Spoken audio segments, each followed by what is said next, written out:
Here's your weather video for this Sunday, April the 25th. I'm meteorologist Bill Murray, and it was back on this date in 1910 that Birmingham measured its latest snowfall on record. Just a trace, and it fell between about 6 and 10 o'clock in the morning on that Sunday, April 25th. This is the Birmingham News reporting on it. Of course, it was a very, very cold day. The afternoon high only 41, the morning low 33.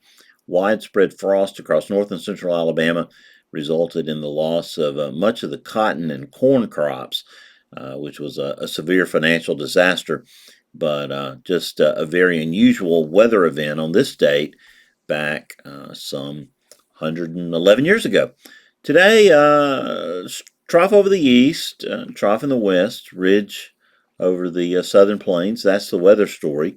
At the surface, we see the cold front that pushed through Alabama overnight, somewhere near Tallahassee this morning, with a surface low over upstate South Carolina. High pressure beginning to build in behind that system, and it's going to be a beautiful day. We're starting off on the chilly side, a little, not really chilly, I guess, upper 40s, low 50s. But with some stratocumulus around, they'll be with us most of the day today. Sky will gradually clear, though. You'll see some blue sky certainly this morning, and then sunny skies by this afternoon. Of course, Alabama remaining high and dry. It's going to be a mild day. Temperatures today in the lower and middle 70s, ranging from about 70 near the Tennessee border to around 75 near Montgomery. Should be a beautiful day for all the activities outside, like the Magic City Arts, Art Connection, and also Talladega, of course. So it should be a great day for both of those events. By Monday, high pressure remains large and in charge over Alabama and the southeast from its center there over the southeastern coast of North Carolina, and will be a warmer day. Temperatures rising into the lower 80s tomorrow with near total sunshine after a chilly start tomorrow morning, middle and upper 40s. Now, by Tuesday, the high pressure slides a little further to the east, but it's obstinate. It stays there. Beginning to see a system organizing over the Rockies. That'll continue to push to the east. Be another warm day across Alabama with partly cloudy skies and high temperatures in the lower and middle 80s. A few spots may touch 86 or 87 even on Tuesday. Then by Wednesday, that system to the west is getting its act together. You can see showers and thunderstorms there from southeastern Oklahoma through northwestern Arkansas. That fairly strong front will be running up, though, against this fairly stubborn subtropical high that will be centered off the east coast of Florida. Now, by Thursday, clouds should be increasing. Another warm day, temperatures again in the 80s, much like Monday, Tuesday, and Wednesday. But we'll be dealing with showers and thunderstorms still over pretty much the same area that we'd seen the day before, from about Shreveport and Ruston, Louisiana, up to Memphis and into southern Kentucky. But it looks like the high pressure system will begin to give way by Thursday night, allowing those showers to work their way into western Alabama. Now, that timing is not poured in concrete. Some other model runs have shown a little later timing, and I wouldn't be surprised by that. But for purposes of this forecast, we'll say that showers and thunderstorms will be entering western Alabama Thursday evening. Now, this is the Cape off of the GFS for about 4 o'clock on Thursday.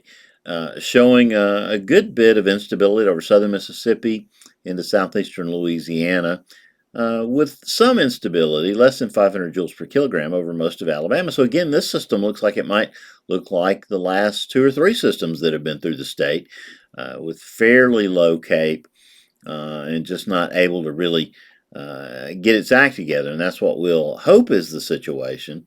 The Cape actually dies down over North Alabama later in the evening on Thursday, leaving any chances for severe weather probably to occur over South Alabama. But we won't mind missing another bullet for sure, since it's April and peak severe weather season here in Alabama. You can see those showers and thunderstorms, though, work into the state. This is 10 o'clock Thursday night, showing some fairly heavy rainfall amounts over western Alabama back into central Mississippi.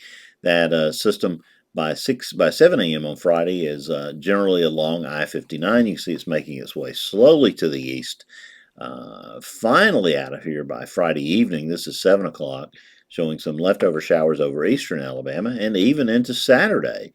I don't think we can rule out being completely done with this as an upper level system hovers there just over southwestern Georgia, southeastern Alabama, and the northern Florida panhandle.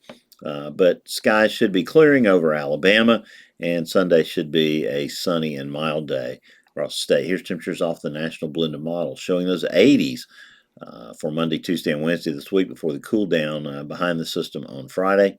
Then gradually warming back up. The first week of May looks like it'll also feature highs in the 80s and lows in the 50s and 60s. Voodoo territory going out to this is Saturday morning, May the 8th, showing a heavy rain, maybe some thunderstorms into North Alabama. But again, this one doesn't have much of a severe weather look.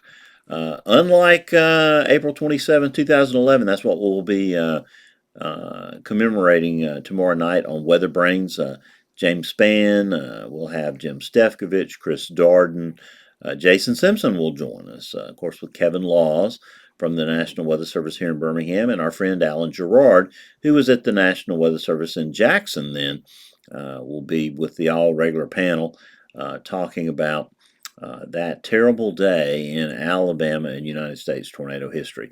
Weather Brains, the weekly netcast. It's all about weather. Get it wherever you pick up your audio podcast. You can see it on YouTube and also, of course, at weatherbrains.com and on the Alabama WX blog.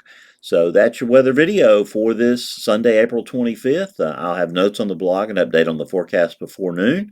And, of course, James will be back with two a day starting tomorrow. Scott will see you next Saturday. I'll see you Sunday when, as I always tell you, keep an eye to the sky because you'll always have something fun to look at.